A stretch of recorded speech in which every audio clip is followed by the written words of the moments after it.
Willie Lynch and the pattern of learned behavior in the black community. Part 2. Let's get right to it, shall we?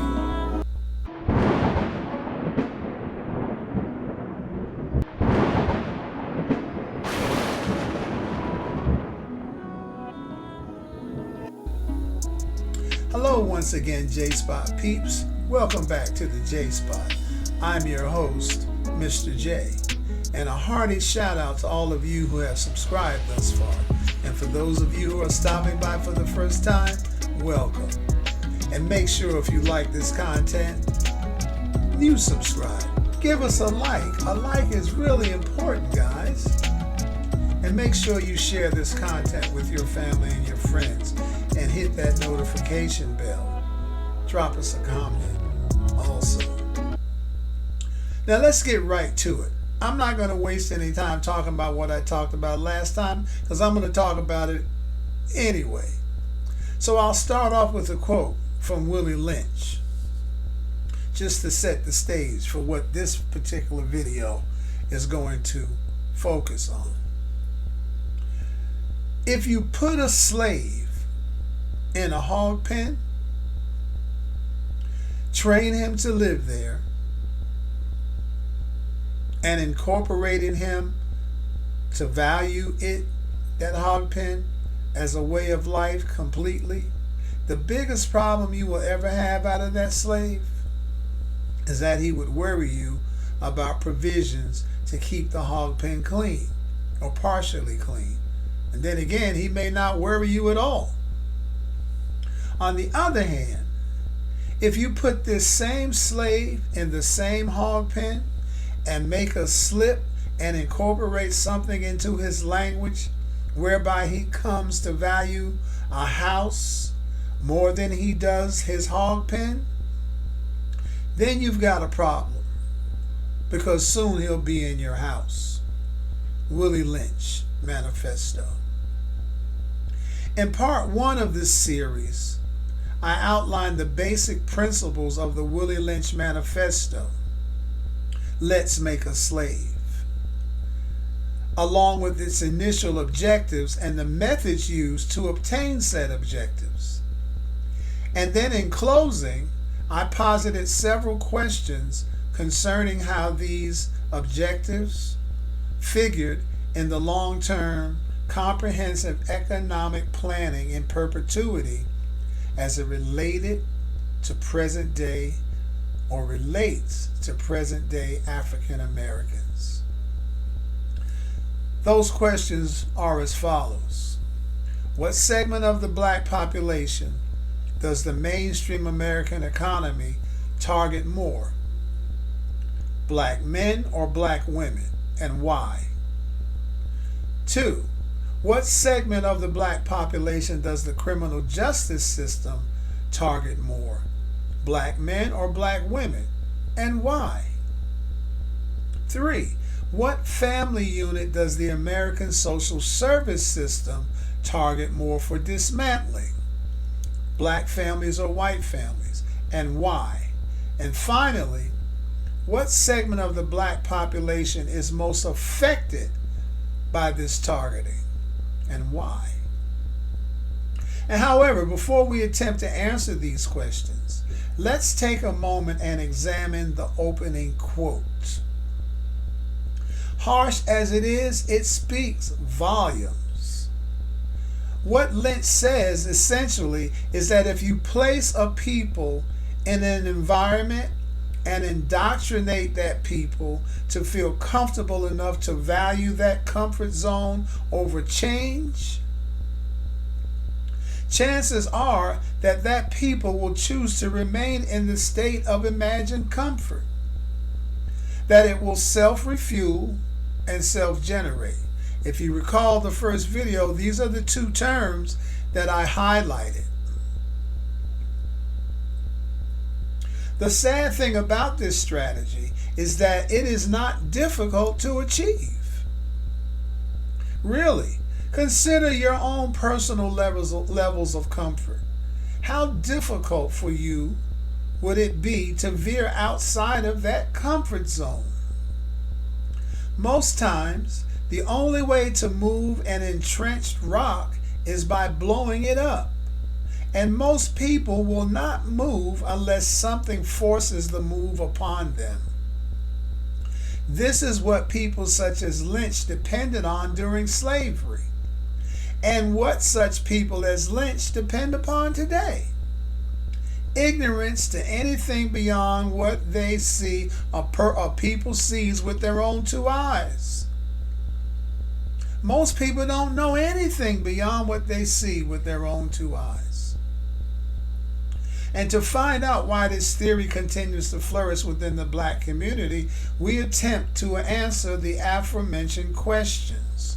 First, what segment of the black population does the mainstream American economy target more? Black men or black women? And why?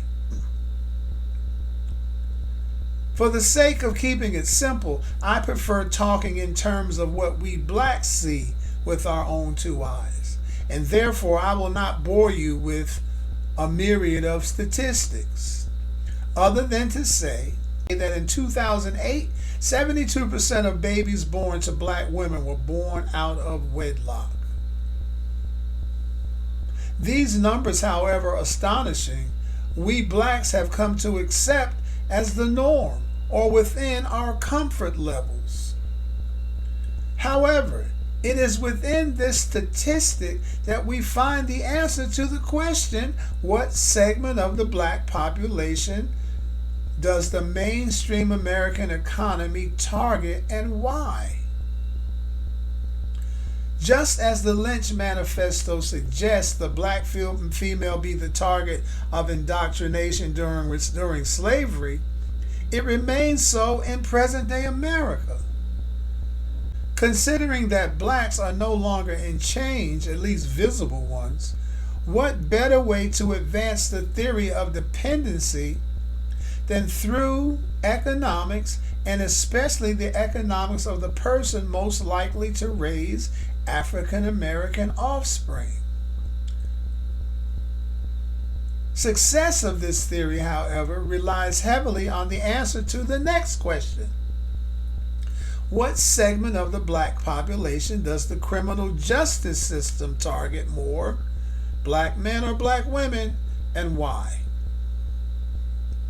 In a March 2008 article titled Perspectives, the Status of African American Women, Dr. Julianne Malveaux cited that since the 1980s, women head more than 40% of African American families, and that the majority of African American children grow up in households headed by women. End quote. Again, while we blacks see this with our own two eyes, it is not a phenomenon that we associate with statistics. It is part of our norm, our comfort level. And for this phenomenon to exist, removal of the black male from the family structure is necessary. It's necessary, just as it was during slavery. In order for the master to gain control of the woman, he had to remove the male, or at least emasculate him to such a degree that he had no say-so in his own house. Because the woman revered the master because she was afraid of him because of his propensity for physical violence, especially if she thought it would be heaped upon her child. And once again, since we blacks are no longer in chains and are no longer subject to beatings in front of other slaves and being torn apart by horses, what better way to remove the black male from the family than through the criminal justice system, whether it be by incarceration, beatings, and death at the hands of police officers? In addition, there exists an even more nefarious and under-the-radar method for the dismantling of the black family, which leads to our next question. What family unit does the American social service system target more for dismantling? Black families or white families? And why? A few years before I wrote this particular article, I wrote a paper when I was in school in which I described how in Detroit in the 50s, black men in the auto industry faced layoffs every year during the winter months. This was the result of car manufacturers closing their plants because of slow sales during the winter and to some extent for retooling of the factory itself. As a consequence, the wives of the laid off men were forced to apply for welfare to compensate for their husbands, although they were not always married, for their husbands or their partner's income. However, in order for the women to qualify for the welfare, it was required that the man no longer reside in the home with his wife, his girlfriend, or the children for months at a time.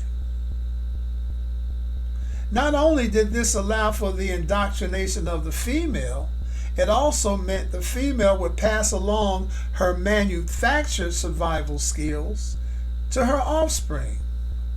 Moreover, it also placed an undue burden on the ousted male. In addition to having to provide for himself, he also had to pay child support, both of which were highly unlikely considering he was unemployed. The male then was subject to incarceration for failing to pay child support, tremendously decreasing the odds that he would ever return home and reviving a secure family structure.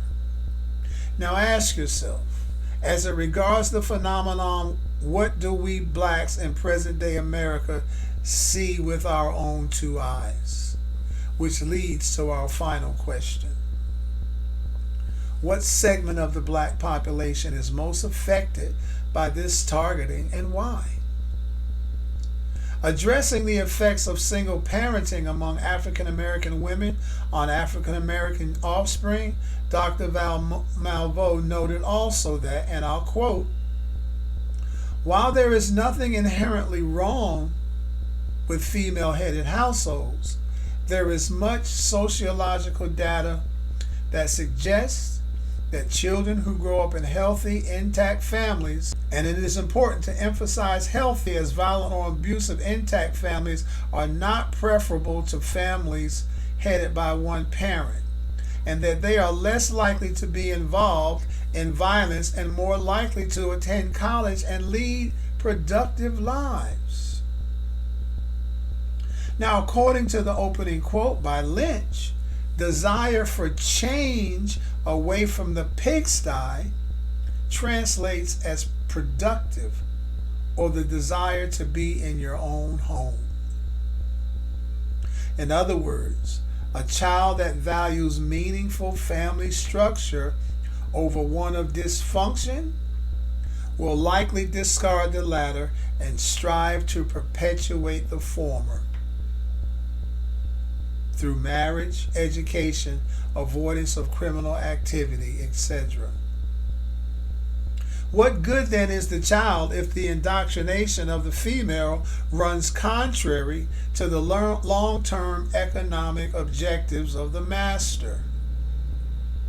How does self-refueling and self-generation continue to orbit upon its axis? Simple answer is, it doesn't.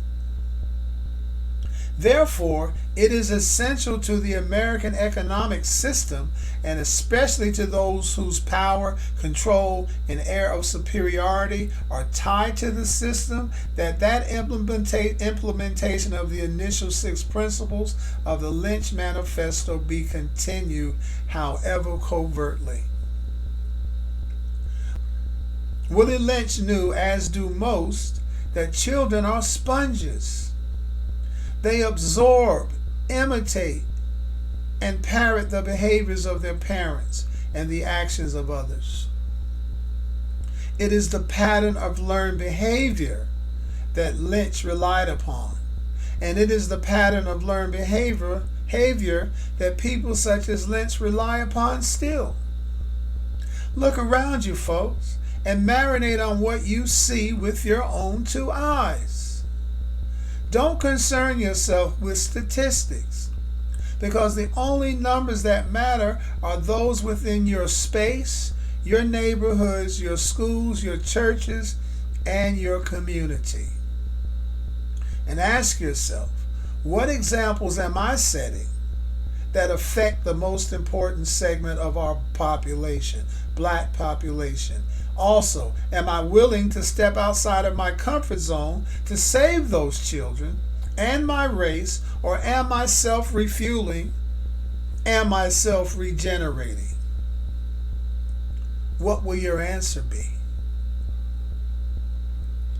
Because I tell you, folks, as long as we continue to look only at ourselves in the picture, we will never see anyone else, and no one will ever see us. Thank you once again, J-Spot peeps, for spending some of your valuable time here with me in the J-Spot. Make sure that you like, subscribe, share, drop a comment, and hit that notification bell. And stay tuned for a special poem at the end. And make sure that you come back to see me for our next video, because we have a lot more discovery to do and a lot more purpose to pursue. In the meantime, peace. It's our history. Our history belongs to us. It's not yours to define. What you teach, what you discuss, is limited to time. You only know our time with you, not what we were before. You're restricted by a narrow view of a truth never explored. A myth is what it truly is, a story made to sell. A whitewashed lie is what it really is, a selfish fairy tale. It makes no mention of our roots, of storied kings and queens. Omitted is the gospel truth of how you killed our dreams. It seeks to add a shiny coat for the reasons why you killed, why you forced us all onto your boat under threat against our will. If we looked, we'd be hard-pressed to find any record of the tongues and the different dialect of tribes, unlike your language of one. We've been blessed with divine intellect. Mother Nature called us child. What you left out, nature can't forget. Nature thinks of us and smiles. Our history belongs to us, all its blood, its sweat, and tears. If you wonder why we smile, it's just that when you're gone, we'll still be here. Ethiopia is one of the oldest countries in the world, and many scientists believe it to be where humans first appeared on Earth. Ethiopia is also the oldest Christian nation, dating back to the time of the Apostle Philip. In Acts 8:27-39, we are told of a royal official from Ethiopia who wanted to learn about Christ. The teachings of Christ were taken back to Ethiopia and spread quickly. Sometime in the 300s, the Ethiopian Emperor Izana was baptized. As a result, Ethiopia has a strong Christian heritage.